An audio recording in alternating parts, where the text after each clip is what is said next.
Sophia Parker had just landed a job at the prestigious Franklin Tower in downtown Chicago. The skyscraper loomed over the city, its sleek glass exterior reflecting the bustling streets below. As the new executive assistant to the CEO, Sophia was eager to make a good impression. The first day went smoothly until she stepped into the elevator to leave for the night. The doors closed with a soft chime, and Sophia pressed the button for the lobby. The elevator hummed to life, smoothly descending the 45 floors. But at the 23rd floor, it abruptly jerked to a stop. The lights flickered and a cold, unnatural chill filled the small space. Sophia's heart raced as she pressed the buttons frantically, but the elevator wouldn't budge. The silence was oppressive, and Sophia felt a creeping sense of dread. The intercom crackled to life, but instead of the calm voice of the security guard, she heard a whisper, faint but unmistakable. "You shouldn't have come here." Sophia was frozen in place, her mind racing with fear and confusion. The whisper was gone as quickly as it had come, leaving only the eerie hum of the elevator. She pressed the emergency button, but there was no response. The air inside the elevator felt thick, as if something unseen was pressing in on her. Suddenly, the elevator jerked and began to descend again, but instead of heading to the lobby, it stopped at the 13th floor. The doors slid open, revealing a dark, empty corridor. Sophia hesitated, her instincts telling her to stay inside, but a strange compulsion pulled her forward.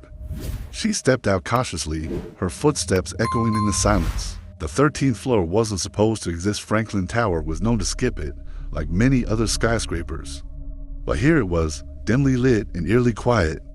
As Sophia walked down the corridor, she noticed that the walls were lined with old, faded photographs of people she didn't recognize. The air was stale, filled with the scent of decay. A faint sound caught her attention, an old elevator bell, followed by the soft creak of the doors opening behind her. She turned around, but the elevator was empty.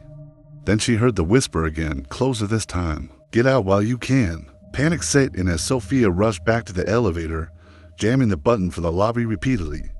The doors closed, and the elevator finally started moving again. Her hands shook as she clutched her phone, but there was no signal. Just as she started to feel some relief, the elevator stopped again, this time on the 17th floor. The doors opened, and to her horror, a shadowy figure stood at the threshold. It was a man, or at least it had been once. His face was gaunt, eyes hollow, and his clothes were tattered, as if he had been wandering the halls for years. "Help me," the figure rasped, reaching out with a skeletal hand. Sophia screamed, backing into the corner of the elevator. The man took a step forward, but as he did, the lights flickered violently. The figure vanished, leaving behind only the faint echo of his voice. The doors closed again, and the elevator resumed its descent, but Sophia could still feel the weight of the man's presence, as if he were lingering just out of sight. When the elevator finally reached the lobby, Sophia stumbled out, her breath coming in ragged gasps. The lobby was eerily quiet, devoid of the usual hustle and bustle. She spotted the security desk and hurried over, desperate for help. But when she reached the desk, it was empty. The monitors were off, and the only light came from a flickering overhead bulb. Sophia's heart pounded as she frantically searched for a way out. She spotted a staircase and ran towards it, but as she reached the door, the whisper returned. "Leave now, or you'll never leave." Sophia paused, her hand hovering over the doorknob. The voice sounded desperate, almost pleading. She looked back towards the elevator, now closed and silent.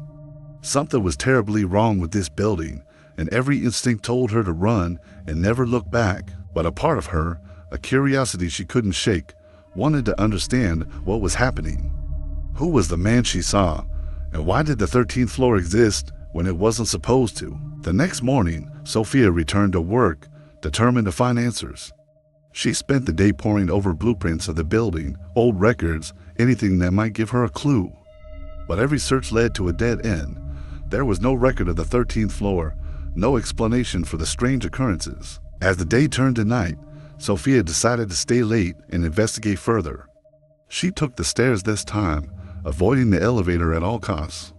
The 13th floor wasn't listed on the directory, but she found the stairwell that led there. With a deep breath, Sophia pushed open the door to the 13th floor.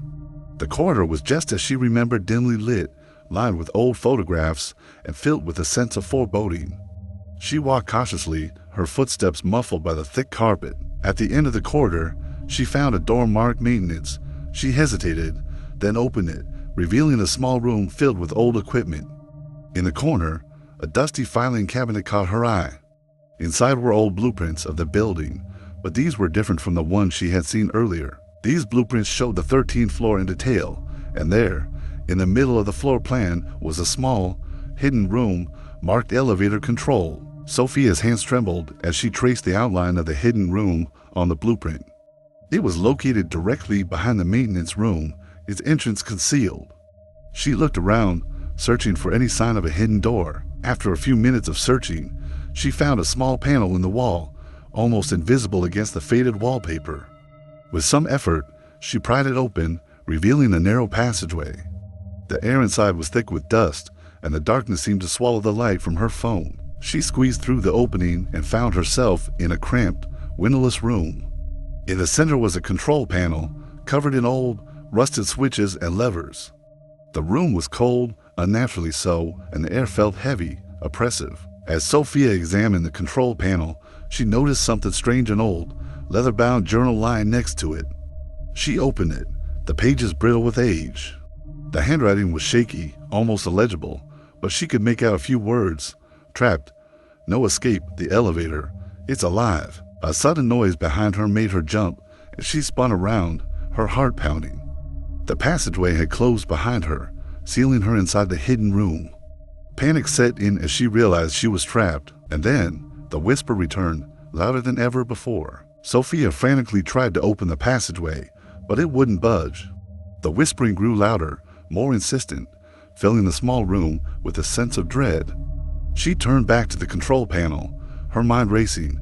There had to be a way out. As she studied the panel, she noticed a switch labeled Emergency Override.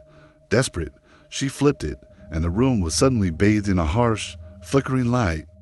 The control panel buzzed to life, the switches and levers moving on their own. The whispering stopped abruptly, replaced by a low, mechanical hum. Sophia watched in horror as the lights on the panel began to flash, each one corresponding to a different floor of the building. But the 13th floor's light was different. It pulsed with a sickly green glow. She realized with growing dread that the elevator wasn't just a machine, it was something more, something alive. And it was connected to this hidden room, to the strange occurrences in the building. The journal's words echoed in her mind. The elevator, it's alive. Sophia had no choice but to escape through the elevator. She found a small hatch in the floor of the hidden room that led to a maintenance shaft. It was narrow, barely wide enough for her to fit, but she forced herself through, climbing down the rickety ladder. She could hear the hum of the elevator growing louder as she descended, as if it were aware of her presence, aware of her every move. The walls of the shaft were cold and damp, and the air smelled of rust and decay.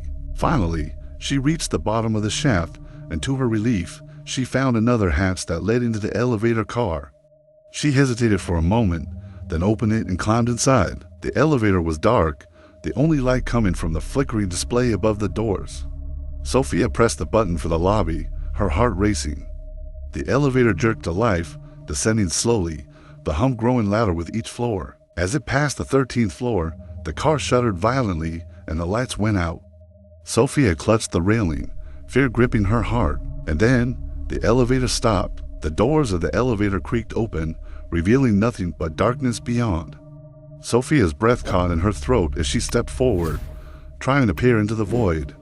The air was cold, biting at her skin, and the silence was deafening. She took a hesitant step out of the elevator, her eyes struggling to adjust to the darkness. The floor felt uneven beneath her feet, as if she were walking on something soft and yielding.